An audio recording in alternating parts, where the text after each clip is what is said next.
We need someone with a stronger claim to the throne than Loghain's daughter, the Queen. Are you referring to Alistair, brother? Are you certain? Tegan and I have a claim through marriage, but we would seem opportunists no better than Loghain. And what about me? Does anyone care what I want? I suggest you pursue the remainder of the Grey Warden treaties. We will need all the allies we can get if we are to defeat the Darkspawn Horde.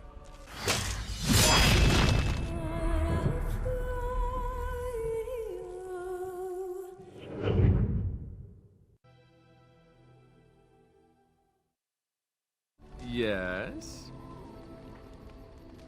Of course.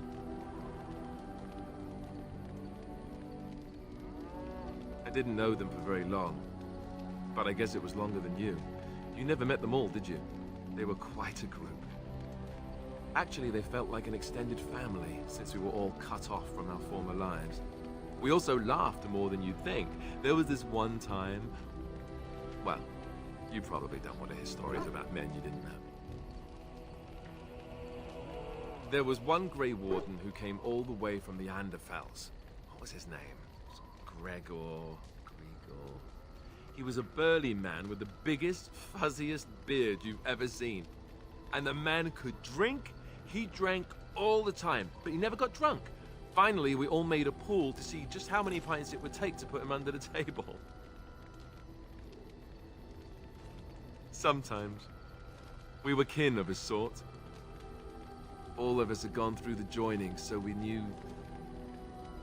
Well, anyhow, it doesn't have to be deadly serious all the time.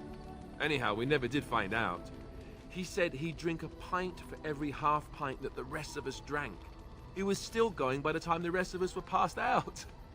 I'm told that Duncan walked in later on and saw us all passed out from one end of the hall to the other, and Gregor still drinking. Duncan laughed until he nearly...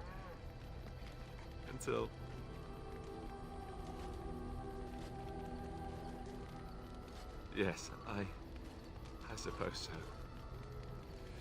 I thought I was done with this, but it just struck me that I have nothing to remember Duncan by, nothing at all.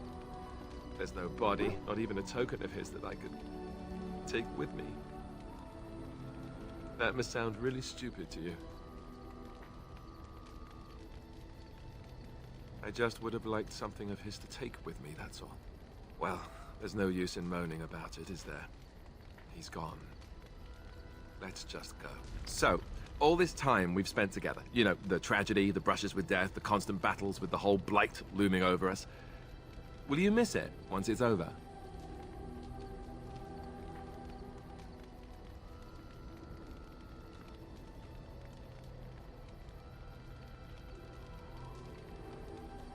I know it might sound strange, considering we haven't known each other for very long, but I've come to care for you a great deal. I think maybe it's because we've gone through so much together. I don't know. Or maybe I'm imagining it. Maybe I'm fooling myself. Am I? Fooling myself? Or do you think you might ever feel the same way about me?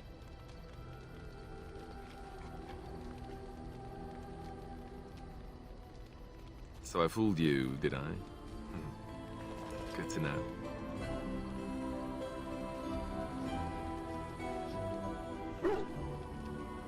That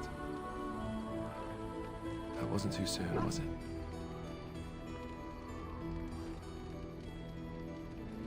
Good. I'll take that as a good sign. Maker's breath, but you're beautiful. I am a lucky man. Now, let's get back to what we were up to before, lest I forget why we're here. Here I am. Oh, this should be good. Go ahead.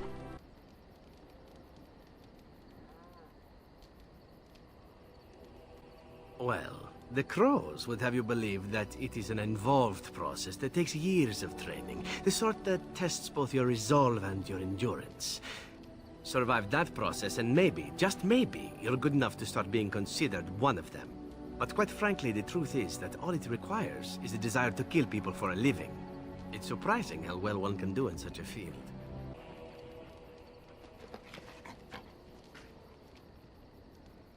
Now, it need not be thought of so crudely. We all do our share of murdering around here, don't we? An assassin simply specializes in striking from stealth, and in maximizing that first attack to be as lethal as possible. Debilitate your foe, either by poison or by crippling their limbs, makes any follow-up combat you need to engage in that much simpler.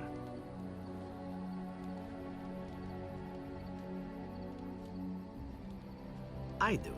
It is not something inherent in an assassin's skills, however, merely something complementary.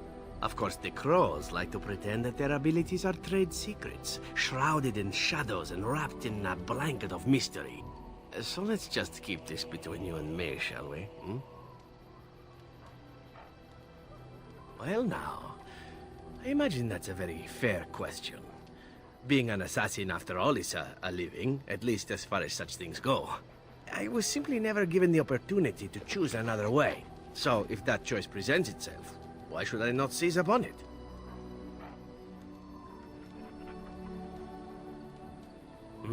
To be truthful, I didn't even know the crows existed when I joined them. I was but a boy of 7 when I was purchased. For 3 sovereigns, I'm told. Which is a good price, considering I was all ribs and bone and didn't know the pommel of a dagger from the pointy end. The crows buy all their assassins that way. Buy them young, raise them to know nothing else but murder. And if you do poorly in your training, you die. Oh, I don't know about that. The crows who are actually good enough to survive come to enjoy some of the benefits. In Antiva, being a crow gets you respect. It gets you wealth. Gets you women. And men. Or whatever it is you might fancy. But that does not mean doing what is expected of you always. And it means being expendable. It's a cage, if a gilded cage. Pretty, but confining.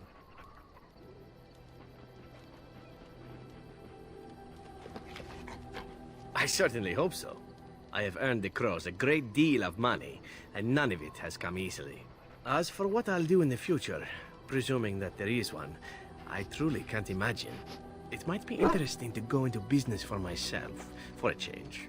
Far away from Antiva, of course. For now, naturally, I go where you go.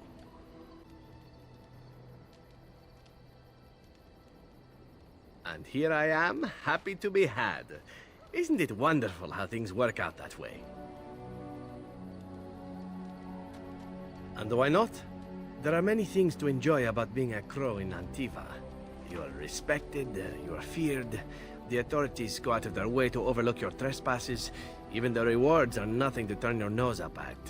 As for the killing part, well, some people simply need assassinating. Or do you disagree? Now there's an interesting word, innocent. How many men do you know who can claim to be truly innocent? But if you're talking generalities, such as children and relatives and bystanders and such, never on purpose. But it happens. It's unfortunate, but death comes to us all. If not me, then some wasting disease, or a fall down the stairs, or at the hands of a darkspawn. It's all relative in the end.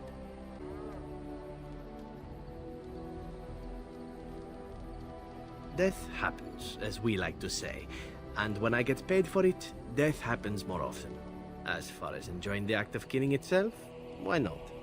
There is a certain artistry to the deed, the pleasure of sinking your blade into their flesh and knowing that their life is in your hands.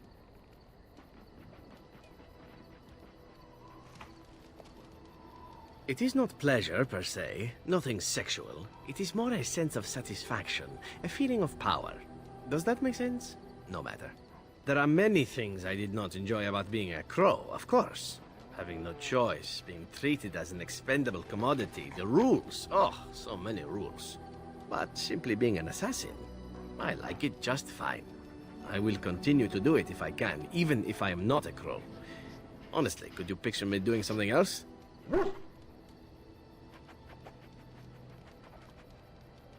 Whereas I am content merely doing what I happen to be good at. It's a talent that not many come by, honestly. I don't see why I need not pursue it. Of course, all these thoughts are moot. Chances are still good that you and I will perish, eaten by darkspawn or slain by the crows at some point. Very gruesomely, I imagine. But it is pleasant enough to chat about. Come, let's move on while our boots still have some wear in them. Oh, you wish to know about Antiva, do you? The only way to truly appreciate it would be to go there. It is a warm place, not cold and harsh like this Ferelden. In Antiva it rains often, but the flowers are always in bloom. Or so the saying goes. It's not really a matter of wanting to go back. I cannot go. At least not yet. I hail from the glorious Antiva city, home to the royal palace. It is a glittering gem amidst the sand, my Antiva city. Do you come from someplace comparable? Oh, I have never seen that place. I am sure it has its charms, and its dogs. You know what is most odd? We speak of my homeland, and for all its wine and its dark-haired beauties and the lilo flutes of the minstrels, I miss the leather the most.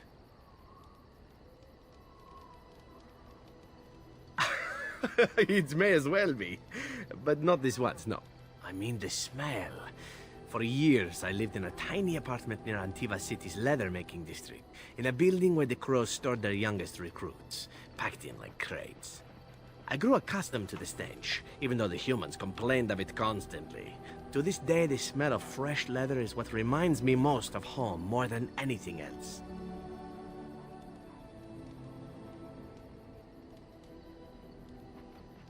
Oh, not so long, I know. It is my first time away from Antiva, however, and the thought of never returning makes me think of it constantly. Before I left, I was tempted to spend what little coin I possessed on leather boots I spotted in a store window. Finest Antivan leather. Perfect craftsmanship. Ah, but I was a fool to leave them. I thought, Zevran, you can buy them when you return as a reward for a job well done. More the fool I, no?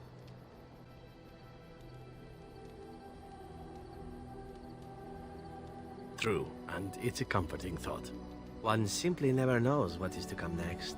How could I have suspected I would end up defeated by a beautiful Grey Warden, a woman who then spares my life? I could not.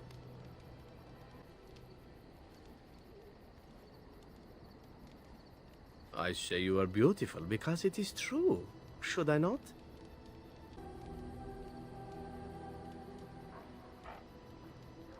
And glad I am to hear it. Now, if it is all the same to you, I would prefer not to speak more of Antiva. It makes me wistful and hungry for a proper meal.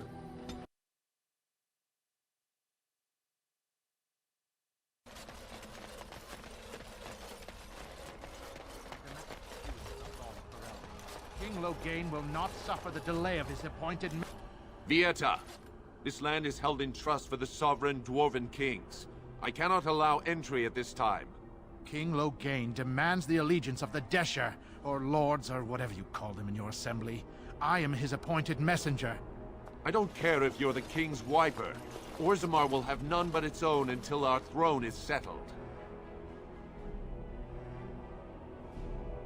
Who doesn't? If I don't get in, no one should. Orzammar has no king. Endrin Idukan returned to the stone not 3 weeks ago, sick over the loss of his sons. The Assembly has gone through a dozen votes without agreeing on a successor. If it is not settled soon, we risk a civil war. The Wardens killed King Cailan and nearly doomed Ferelden. They're sworn enemies of King Loghain. Well, that is the Royal Seal. That means only the Assembly is authorized to address it. Grey Warden, you may pass. You're letting in a traitor? And a foreigner? In the name of King Loghain, I demand that you execute this stain on the honor of Ferelden.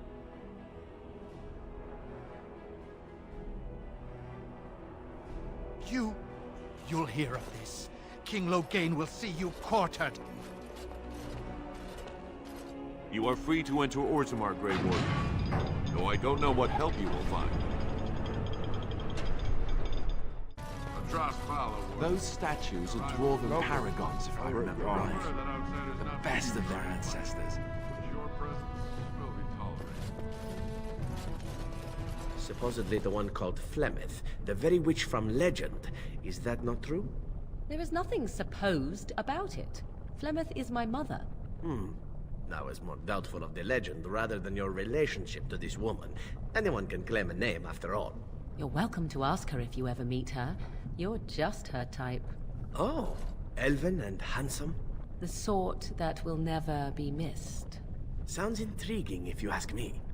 You assassin types have a death wish, I see. Only the really good ones.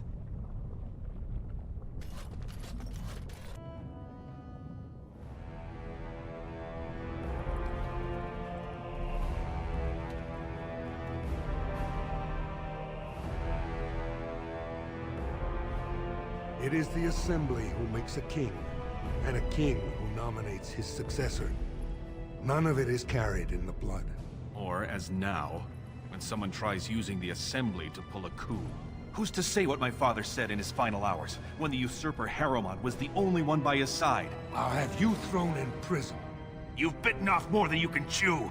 Handlers, separate these dashers in the Diamond Quarter. We will not have Balin incite a riot. Not speak that way about the man who should be king!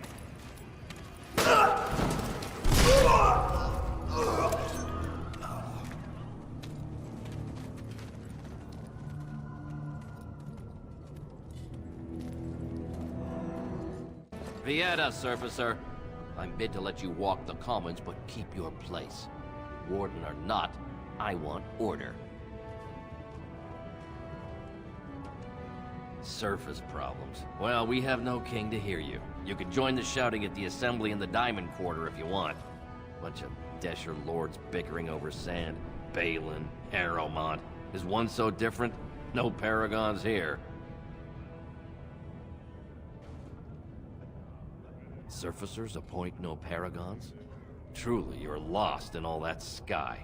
They are the best of us, declared living ancestors. If you must be our warden, at least know us. Go to the Shaper of Memories in the Shaperate, the true bright spot in the Diamond Quarter.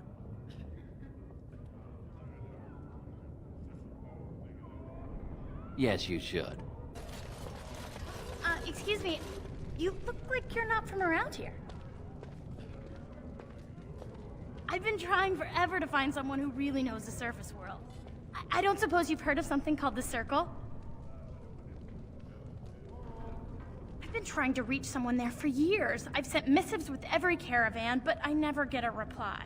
I want to know if they would accept me for study.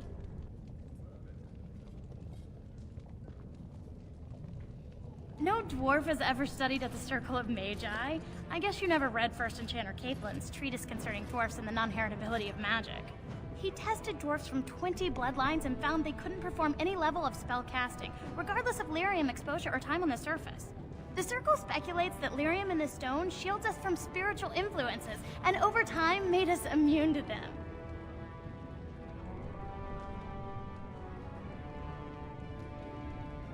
I want to go to the Circle to study. I assure you that desire will depart the moment you arrive. I don't want to do magic. No dwarf can cast spells, but I don't see why I shouldn't study it. It would be a valuable exchange.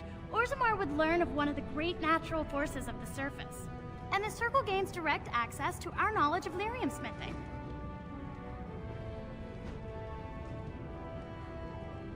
That would be wonderful. My name is Dagna, daughter of Janar of the Smithcasts. Tell them I've already begun reading the Tevinter Imperium's Verticum Kadab, and it's just fascinating. Did you know the Imperial Magister Lords once had genealogies of every human family known to produce a mage child? Oh, I'll go pack my bags right now. I'll be waiting by my father's shop. Raise your voice in support of Lord Harrowmont, the one true king of Orzammar and our future savior! News of the hour. Does Lord Harrowmont think that Orzammar can hold off the dwarves forever? The Assembly demands an answer. Warden, welcome. It is always a blessing for Orzammar to host your order. I am Vartag Gavorn, top advisor to our good Prince Balin. What news do you bring? Yes, the treaty. I've seen it in the Shaper's libraries. Now, the difficulty is that the treaty only compels our king, and we are sadly lacking one of those right now. My prince is the rightful king, but a disappointing number of lords back the upstart Harriman for the throne. If you show your support for Prince Balin, he might be able to assist with your requests.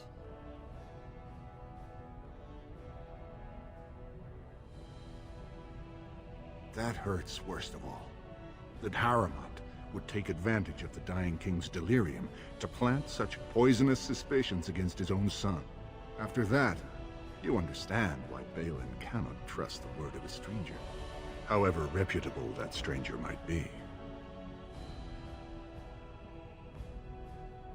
Harriman has engaged in a campaign of bribery and coercion to ensure that every house serves him. But if a neutral party, a stranger, were to approach certain key members, perhaps with irrefutable evidence of Harriman's deception, I'm certain my Lord Prince would show his gratitude. Harriman promised the same portion of his estate to two different Deshers, Lady Dace and Lord Helmy. Harriman can't possibly grant it to both of them, but they won't find out until after the vote is cast. I have copies of the promissory notes Harriman gave each of them. Once they see those, they should both reconsider their votes.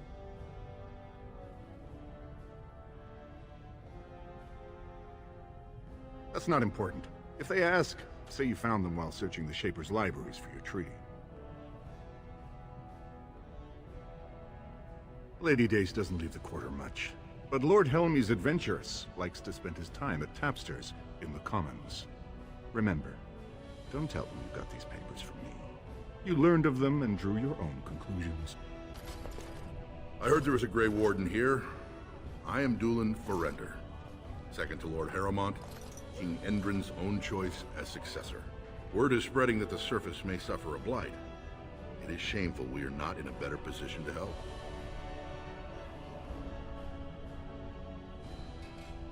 That may be, and that is a terrible risk for the surface. But even if the world would end tomorrow, Lord Harriman cannot ignore Balin today. He cannot afford to trust anyone of unproven loyalties.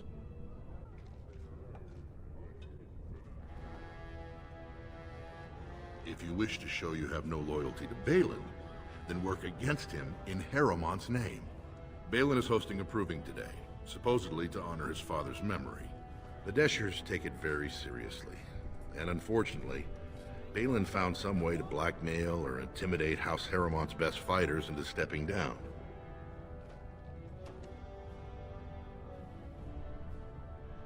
It would certainly make your loyalties loud and clear. And this is to be your king. One who cannot keep his own men from running like frightened children. Lord Harriman does not use threats or intimidation to motivate his men. He leads by example. Ah, I see. So it's his example they follow as they cower from this Prince Balin. How dare you slander Lord Harriman? Why should we ally ourselves with someone too scared even to grant us an audience?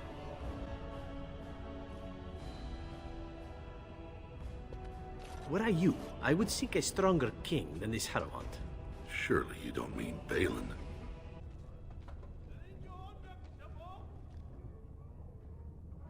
Then you and I have nothing more to say. Grey Warden arrives in Orzammar, most likely to pay respects to the rightful king, Prince Balin.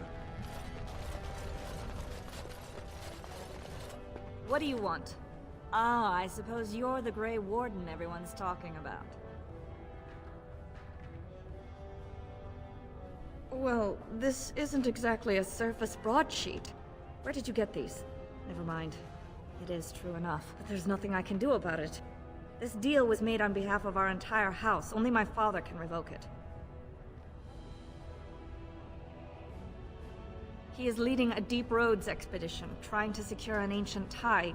It's unlikely he'll be back before the election, but perhaps this vote is important enough for you to brave the tunnels to tell him? The Dace family would be in your debt.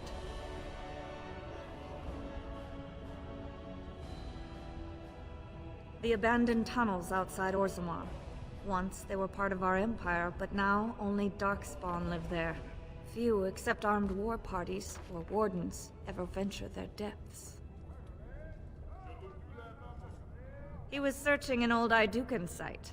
He left me with this map, in case his expedition never returned. I'll give you a pass as well. Usually, no one is allowed past the front lines. Does that mean you'll go? So Balin's victory means enough for you to risk your life. How interesting. It'll be 2 years tomorrow. By all the holy sodding ancestors, how can you people just ignore that? Branka didn't go alone, Agra. She took the whole house, everybody but you. So just get over to Tapster's and drown yourself already. You know as well as I do that's how this always ends. You think I'm afraid of some cub warrior who's barely off the teat? Ha! I'll... You lift a weapon or attack a single citizen in Orzammar, and you're stripped of your caste and exile. Even you can't have forgotten that. Get out of here before I call a guardsman. Can you believe it? Ogren's barely even warrior caste anymore, and he just clomps in here like he's entitled. Ogren's a drunken wretch. He comes up here 2-3 times a week, hounding people to lead some suicidal rescue mission after Branka. Gets quite violent about it. I'd be scared if they hadn't practically gelded him after he killed young Lord Mino. The only paragon in the last 4 generations. Quite an honor for a girl from the Smith caste. Chasing some old treasure. She was quite secretive. Outright rude, really. She said she never asked if found a house, that she didn't care about politics, and that we were too self-absorbed to defeat the Darkspawn. She actually threatened anyone who said they'd come after her. She invented a smokeless fuel that let the Smith caste increase their output by nearly 1/3. Deaths from the Black Lung also dropped. The Assembly said she had the favor of the ancestors and declared her a paragon. They moved Branka, Ogren, and all their relatives to the noble caste and founded a new house in her name. Well, before she was a paragon, she was just a smith, and Ogren was one of the best warriors of his generation. It's been 2 years since Branka left. No one has ever stayed in the deep roads that long and survived. The search teams who went out found nothing, but Ogren wants to keep risking lives searching. She's still his wife, isn't she? Even if she took their entire house into the deep roads and abandoned him. Did you see any guardsmen? Tell them Ogren was at it again.